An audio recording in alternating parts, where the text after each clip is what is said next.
It's been a tense election season in Honduras. A wave of political violence has marred what would otherwise be a celebration of civic engagement. In the community of Cantarranas, thousands recently took to the streets for the funeral of Francisco Paquito Gatan,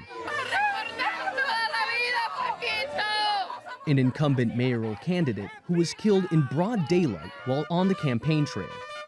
Human rights observers say what happened to Gatan is just one of dozens of similar cases of politically motivated attacks in the lead-up to this year's general election.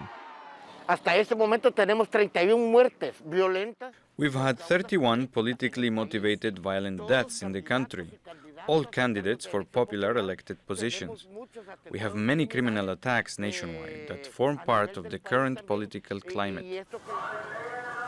In Honduras' capital, Tegucigalpa, MIRNA Wood spends her mornings in her artisan workshop.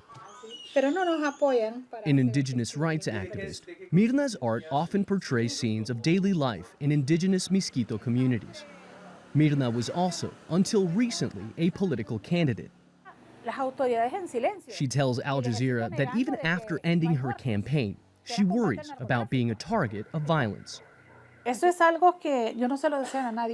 something I wouldn't wish on anyone else. Not having a life, the thought that at any moment something might happen.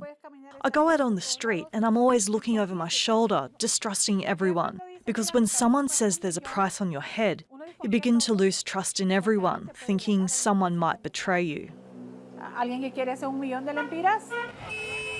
This year, some 7,400 electoral observers will be monitoring polls across Honduras, under what many believe to be the most polarized election season in recent memory. There's been growing anxiety among Honduran citizens. Many worry over possible foul play by the country's ruling National Party, similar to what international observers documented during the disputed presidential elections 4 years ago, when more than 24 people were killed during protests that took place in the days after the election results were announced.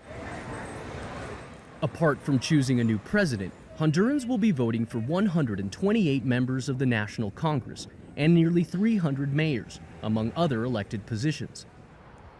Experts, however, warn that a generalized fear of violence on the streets could lead to a drastically lower voter turnout than previous elections. Manuel Rapalo, Al Jazeera, Tegucigalpa, Honduras.